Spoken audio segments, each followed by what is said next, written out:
પ્રિય મિત્રો, તમારી સમક્ષતામાં ફરી એક વખત પ્રભુ ઈસુ ખ્રિસ્તના ગૌરવી નામમાં આવવાને માટે જે કૃપા પ્રભુએ આપી તેને માટે પ્રભુનો આભાર માનું છું. પ્રભુનો આભાર એ રીતે પણ માનું છું કે અત્યારે અમેરિકામાં હું 56મો દિવસ પસાર કરી રહ્યો છું. બહાર વાતાવરણ ઠંડુ છે, પણ પ્રભુએ અમને જે તંદુરસ્તી આપી છે, શારીરિક, માનસિક અને આત્મિક તંદુરસ્તી, અને માટે પ્રભુનો આભાર માનું છું. તમારી સાથેની આ ખાસ મુલાકાતને માટે પણ પ્રભુનો આભાર માનું છું. આજે બપોરના સમયે હું તમારી સમક્ષતામાં ઈશ્વરની ઈચ્છા વિશે વાત કરવા માગું છું. આપણે પ્રભુએ એમના શિષ્યોને આપેલી પ્રાર્થના, શીખવાડેલી પ્રાર્થના વારંવાર દોહરાવીએ છીએ, અને એમાં આપણે ખાસ એક વાક્ય જણાવીએ છીએ, અને તે કે પ્રભુ જેમ આકાશમાં તેમ પૃથ્વી ઉપર તમારી ઈચ્છા પૂરી થાવ. અને એટલા માટે આ ઈશ્વરની ઈચ્છા સંબંધી આજે બપોરના સમયે હું તમારી સાથે વાત કરવા માંગુ છું. ખ્રિસ્તી મંડળીમાં અને વિશ્વાસી સમુદાયમાં જે શબ્દ સમૂહ વધારે વપરાય છે તે તો આ છે કે ઈશ્વરની ઈચ્છા. ગીતશાસ્ત્ર 143 અને 10મી કલમમાં ઈશ્વર ભક્ત દાઉદની આ એક અજાયબ પ્રાર્થના આપણને જોવા મળે છે કે મને તેમની ઈચ્છા પ્રમાણે વધવાનું શીખવો. કલ્પાંતના 7 કરુણ ગીતોમાંનું આ એક અંતિમ ગીત છે. બીજા પણ એક ગીતમાં ગીત કરતાં આ પ્રમાણે જણાવે છે કે હે મારા ઈશ્વર, તમારી ઈચ્છા પ્રમાણે કરવાને હું રાજી છું. ગીતશાસ્ત્ર 40મો અધ્યાય અને 8મી કલમ. આપણા પ્રભુ ઈસુ ઈશ્વરની ઈચ્છા અંગે ઉત્તમ નમૂનો આપે છે. ઓ પિતા, જો બની શકે તો આ પ્યાલો મારાથી દૂર કરો, તો પણ મારી ઈચ્છા પ્રમાણે નહીં, પણ તમારી ઈચ્છા પ્રમાણે થાવ. માથી 26:39. પ્રભુ ઈસુએ આ પ્રમાણે પણ કહ્યું કે જેમણે મને મોકલ્યો છે તેમની ઈચ્છા પૂરી કરવી અને તેમનું કામ પરિપૂર્ણ કરવું એ મારું અન્ન છે. યોહાન 3:4-34. જે કામ કરવાનું તમે મને સોંપ્યું છે તે પૂરું કરીને મેં તમને પૃથ્વી પર મહિમાવાન કર્યા છે. યોહાન 17મો અધ્યાય 4મી કલમ. હવે બદલાણ પામેલા દરેક માણસની એના હૃદયની આ ઝંખના હોય છે કે પ્રભુની ઈચ્છા શોધવી અને પ્રભુની ઈચ્છા પ્રમાણે કામ કરવું. જૂના જીવનમાં તો આપણે ફાવે તેમ બેફામ રીતે વર્તન દાખવતા હતા. તે વખતે આપણે આપણા દેહની જે વૃત્તિઓ અને મનની જે વૃત્તિઓ પ્રમાણે કાર્ય કરતા હતા. ઈશ્વરની ઈચ્છા શોધવાની અને તે પ્રમાણે વર્તવાની આપણને પડી નહોતી, પરંતુ બદલાણ પામ્યા પછી આપણી દિશા બદલાઈ ગઈ અને ઈશ્વરે આપણો દોરી સંચાર એમના હાથમાં લીધો. દમસ્કના માર્ગ પર સાઉલને પણ આવી એક દોરવણી મળી હતી. પણ તો ઉઠ, શહેરમાં જા અને તારે શું કરવું તે તને કહેવામાં આવશે. પ્રેરિતોના કૃત્ય 9મો અધ્યાય અને 6ઠી કલમ. તેથી આ એક નક્કર હકીકત કહી શકાય કે જે જીવનમાં ઈશ્વરની કૃપાનું વાસ્તવિક કાર્ય થયું છે તે વ્યક્તિ પૂરા હૃદયથી અને મનથી આ પ્રાર્થના કરી શકે છે કે તમારી ઈચ્છા પૂરી થાવ.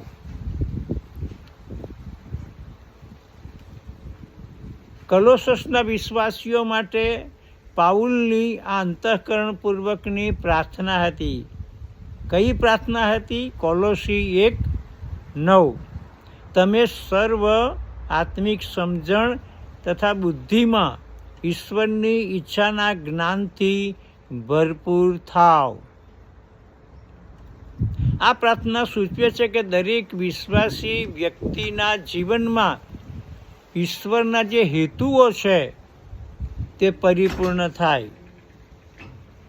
પ્રભુના જે સંતોને સેવકોના જીવનો ઈશ્વરની ઈચ્છાના જ્ઞાનથી ભરપૂર થયા અને તેમણે પૃથ્વી પર રહીને સ્વર્ગીય પિતાની ઈચ્છા પૂરી કરી, એ વિશે પવિત્ર શાસ્ત્ર અને મંડળીનો જે ઇતિહાસ છે તે સાક્ષી પૂરે છે.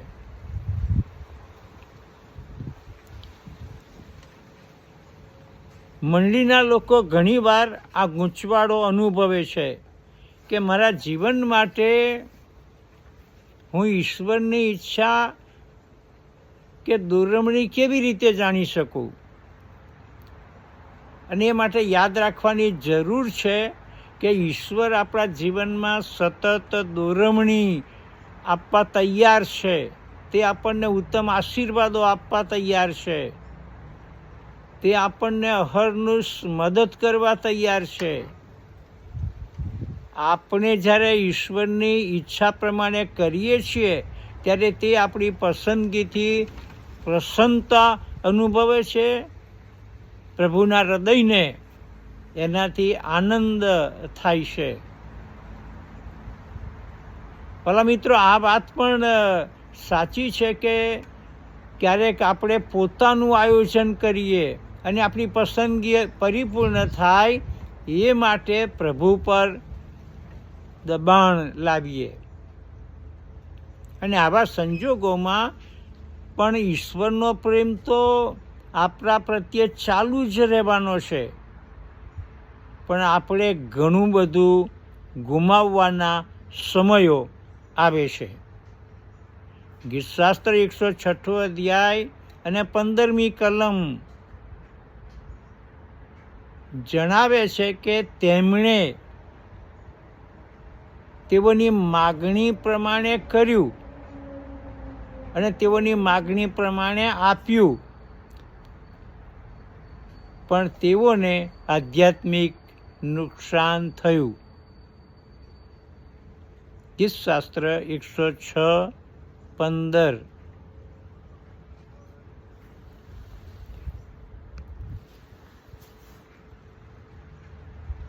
ઈશ્વરની ઈચ્છા શોધવા માટે ઈશ્વરીય શરતોનું પાલન એ અનિવાર્ય છે. એ માટે આપણને શીખવાની વૃત્તિ અને તે પ્રમાણે કરવાની જે તાલાવેલી આંતરિક ઝંખના પણ હોવી એ જરૂરી છે. નાનું જે બાળક હોય છે તે શીખવાની વૃત્તિ ધરાવે છે અને તે પ્રમાણે અનુકરણ કરે છે. ઈશ્વરની ઈચ્છા શોધવી એ આપણા હૃદયની આતુરતાની વાત છે. અને ઈશ્વરની ઈચ્છા શોધવા આપણી આતુરતા કેટલી છે તે વિશે વિચારવાની જરૂર છે. અને આ તો આપણું એક આત્મિક સમર્પણ છે. ગમે તે થાય પણ હું એ પ્રમાણે કરીશ. અને આ પ્રકારના સમર્પણમાં એક આનંદ થાય છે અને વેદના પણ અનુભવાય છે. ઈશ્વર આપણી આશાઓ સાથે સંલગ્ન હોય અથવા એની વિરુદ્ધ પણ હોઈ શકે.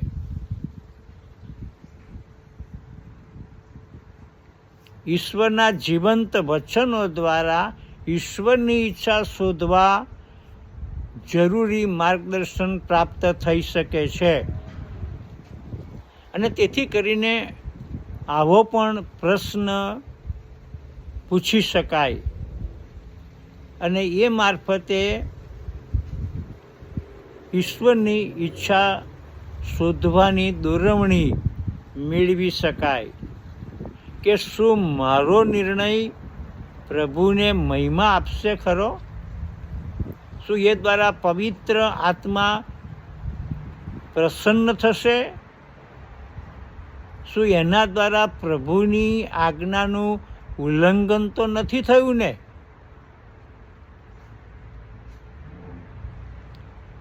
ઈશ્વરની ઈચ્છા શોધવામાં બાઇબલના વચનો અને ખ્રિસ્તી સિદ્ધાંતો માર્ગદર્શન આપે છે.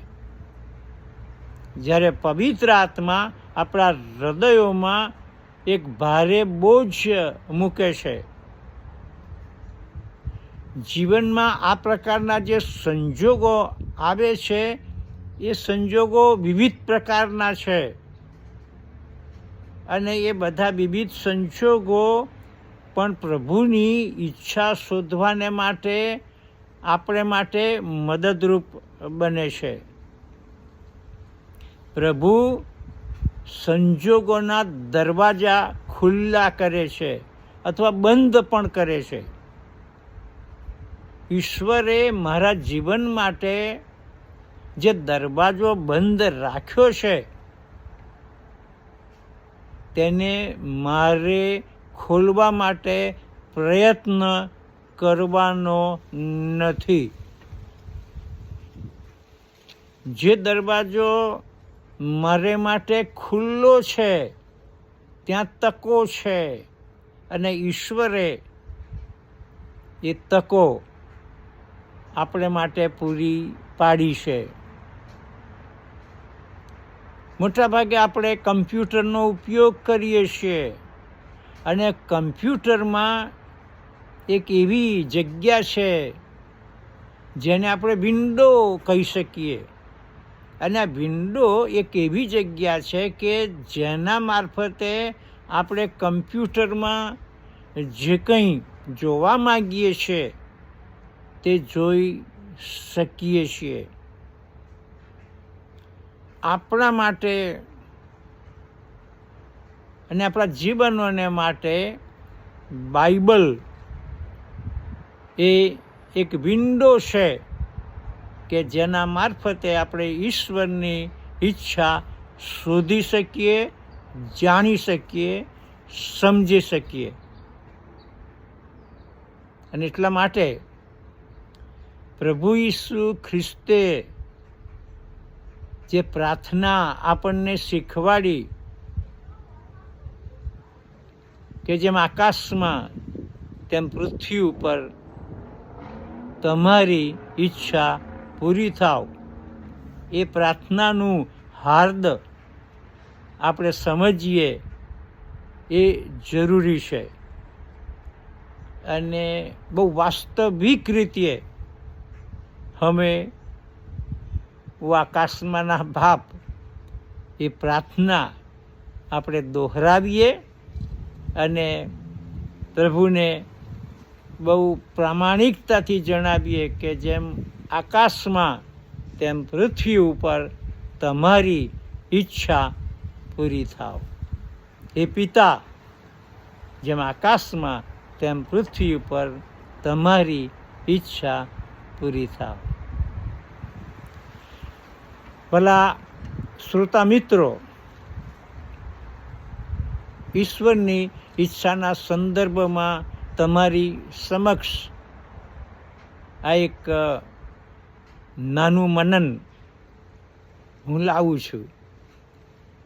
અને મને ચોક્કસ ખાતરી છે કે આ મનન મારફતે, આ નાનકડા સંદેશ મારફતે પ્રભુ આપણ દરેકની સાથે ચોક્કસ રીતે વ્યવહાર કરશે. અને એટલા માટે પ્રભુનો આભાર માનું છું કે આવો એક નાનકડો સંદેશો લાવવાને માટે પ્રભુએ મને કૃપા આપી. અને લાંબા સમય પછી, લગભગ 2 મહિના પછી હું તમારી સમક્ષતામાં આ રીતે આવી શક્યો છું. અમેરિકાની મારી જે મુલાકાત છે એ બહુ આશીર્વાદિત બની છે. અને હજુ મારી પાસે લગભગ 1 મહિનો બાકી છે. અને એ સમય પણ બહુ જ આશીર્વાદિત બનશે એવી ચોક્કસ ખાતરી છે. તમે એને માટે પ્રાર્થના કરશો અને આ જે સંદેશ છે તે પ્રાર્થનાપૂર્વક સાંભળશો અને એ સંદેશો બીજા લોકોને પણ તમે મોકલી આપશો એવી મારી નમ્ર અપીલ છે. ઈશ્વર તમને આશીર્વાદ આપે અને એમની અનહદ કૃપામાં તમને અને તમારા કુટુંબોને સંભાળી રાખે. ફરીથી ટૂંક સમયમાં મળીશું. ઈશ્વર આશીર્વાદ આપે. God bless you and thank you very much.